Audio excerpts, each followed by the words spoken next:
Boa noite. Então vamos lá, vamos tentar ver se dessa forma. Já fiz várias alterações, vamos ver se agora a gente consegue, tá? Essa aula é a segunda aula, é a aula de fecundação.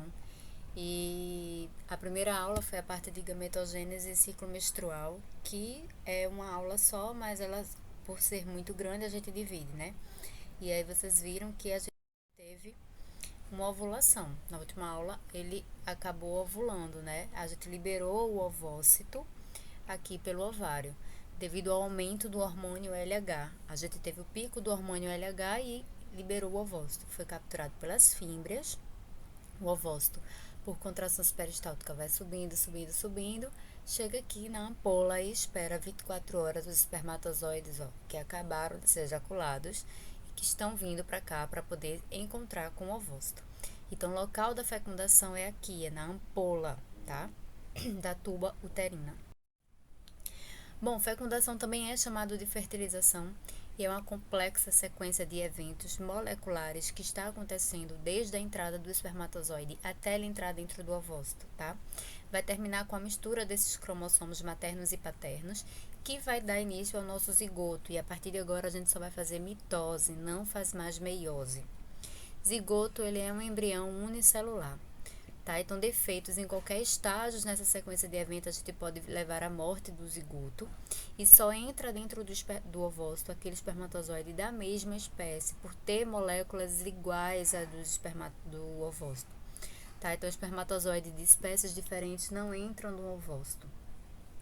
Todo esse processo de fecundação, de fertilização, ele demora cerca de 24 horas para acontecer. Então, a gente vai falar agora em horas, depois a gente vai falar em dias, para depois falar em semanas. Então, a aula de hoje a gente vai falar em horas, tá? Primeiro. Lembrando que eu estou dividindo essa aula em duas, para não ficar tão pesado o vídeo. Então, a primeira parte da fecundação, depois a segunda parte da fecundação também. São duas aulas de fecundação, tá? Duas partes. Bom, aqui é o espermatozoide, ele entrando na corona radiata, passando pela primeira fase do corona radiata, do ovócito. E aí a gente vem para as fases da fertilização. Nessa fase, a gente tem o espermatozoide aqui, né? O espermatozoide chegou lá na tuba. Bora relembrar como é esse espermatozoide. Ele é dividido em cabeça, colo e cauda. Na cabeça tem o acrossoma, que é essa cabeça, esse capuz cheio de enzimas. E esse capuz, ele vai estar liberando enzimas para a passagem de dentro do ovócito, dessa primeira camada do ovócito, que é a corona radiata, tá? Aqui a gente tem o núcleo com 23 cromossomos, tá? Com o cromossomo sexual da mãe ou do pai, né? Então ele é X ou ele é Y. O flagelo dentro da membrana do espermatozoide. O espermatozoide é uma célula, então ela tem membrana.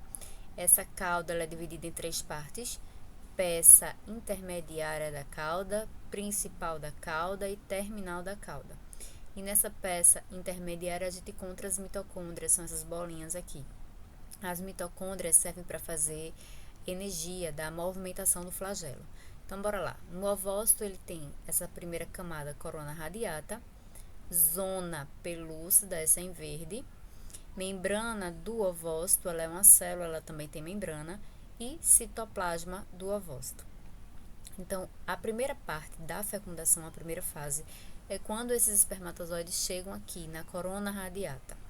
Quando eles chegam aqui, sai dessa cabeça dele, estoura desse capuz dele, né, dessa bexiga dele, enzimas. Primeira enzima, hialuronidase. Hialuronidase, mais as enzimas da mucosa da tuba, que vai ajudar a tuba a fazer pequenas contrações e a movimentação da cauda. E com isso, o espermatozoide consegue passar por todas essas células da corona radiata. Ok? Essa é a primeira fase. Na segunda fase, o espermatozoide se encontra na zona pelúcida. Então, aquele primeiro espermatozoide que chegar da zona pelúcida vai liberar do seu acrossoma algumas enzimas também: acrosina, esterases e neuranimidases. E aí, na acrosina, é ela que vai fazer a reação acrossômica, ou reação da zona.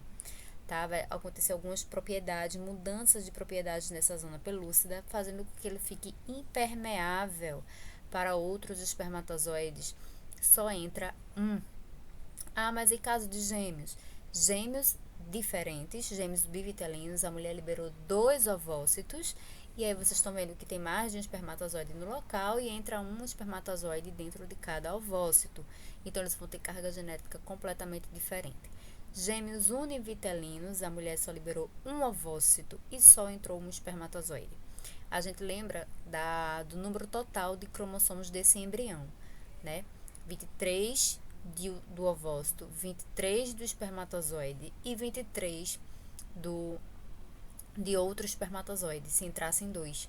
Então, o embrião ia ter 69, 23 com 23, tá? Vou falar mais na frente sobre isso. É incompatível com a vida, ele vem a óbito.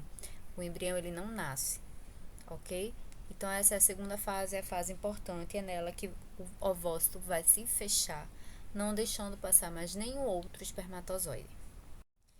E aí a reação acrossômica vem da cabeça do espermatozoide, né, no acrossoma, onde é liberado as enzimas. Aqui está só mostrando por microscopia eletrônica também que as enzimas estão sendo liberadas.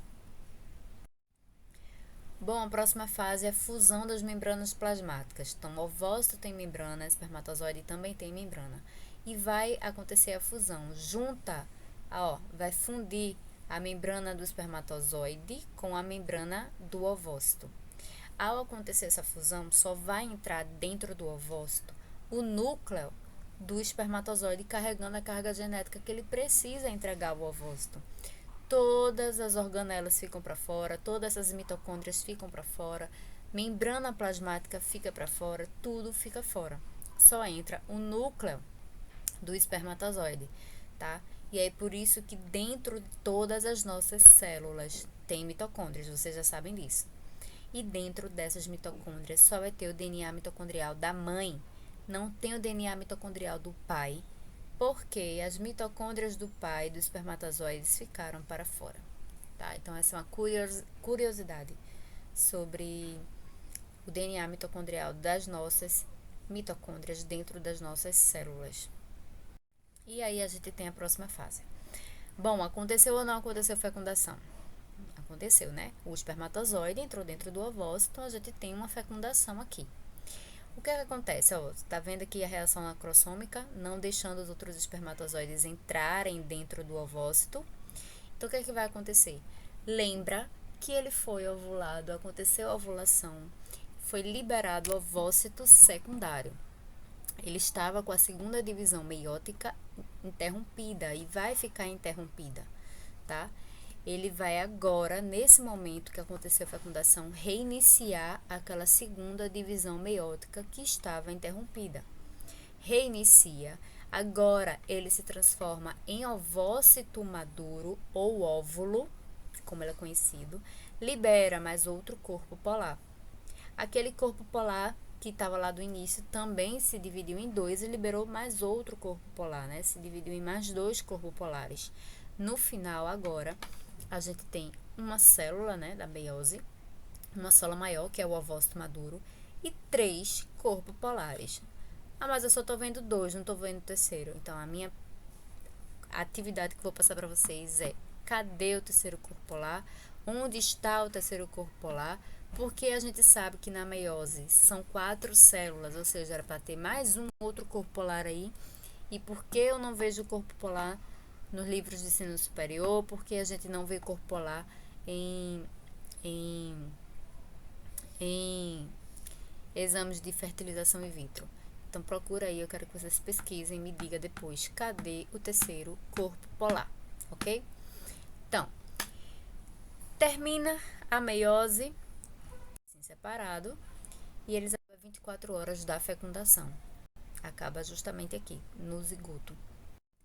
Bom, aqui é uma foto de fertilização in vitro, mostrando os pronúcleos masculino e femininos, tá? E uma revisãozinha, bora lá.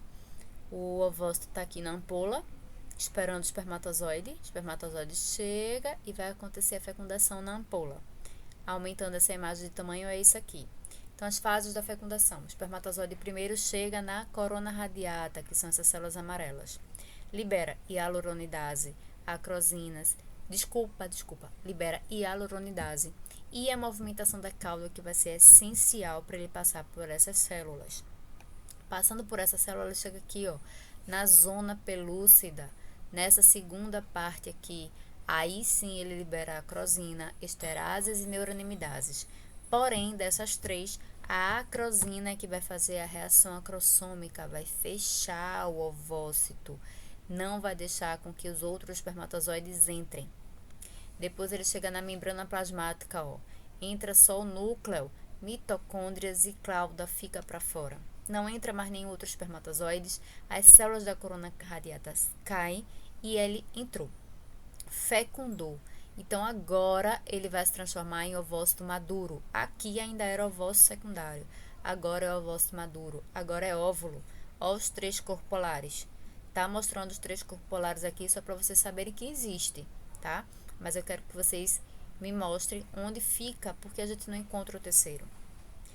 Ovócito maduro formado, agora a gente vai ter formação do pronúcleo masculino e pronúcleo feminino. Fundem os dois pronúcleos, acontece a fusão. E depois de acontecer a fusão, a gente vai ter o zigoto. Tá? E a partir daí, esses cromossomos paternos e maternos vão começar a se embaralhar e vai fazer mitose, agora só mitose. Ok? Esses vídeos eu vou botar lá no Google Classroom para vocês verem depois. Então, me diz o resultado da fecundação, né? Estimular aquele ovócito que era ovócito secundário a completar a sua segunda divisão meiótica. E agora ele vai ser ovócito maduro, liberando outro corpo polar também. Restaura o número dos cromossomos para 46. Era 23 de espermatozoide, 23 de ovócito, agora vai ser 46. Promove a variação das espécies humanas através do embaralhamento daqueles cromossomos paternos e maternos, e é por isso que a gente tem uma variabilidade genética muito grande. Determina o sexo cromossômico do embrião, é o espermatozoide que vai dizer se vamos ser menino ou menina, né, devido ao cromossomo sexual que ele vai estar carregando. Causa ativação metabólica desse ovócito, dando início à divisão do zigoto, às clivagens do zigoto. A partir de agora, aquela célula que era só uma célula com 46 cromossomos, ela vai ser dividida, vai entrar em divisão. Bom, dispermia e triploidia é aquele fato que a gente conversou, tá? Dispermia quando entra dois espermatozoides dentro de um ovócito e a consequência disso não é gêmeos, é triploidia, é um feto triploide, que ele vai ter 3 conjuntos de cromossomos, 3N. Tá? Então, aqui entrou 3 cromossomos, ó, cada grupo tem 3 cromossomos, porque entrou um ovócito, um espermatozoide X e um espermatozoide Y. A carga genética desse embrião é de 69 cromossomos, tá? Não é compatível com a vida, ele chega a morrer antes mesmo de nascer, mas se nascer, ele não sobrevive. Bom, vou parar a primeira aula nessa parte, tá? Para poder salvar o vídeo e ele não ficar tão grande. Então, a segunda parte vai ser a partir desta página aqui, tá? Então, eu volto já.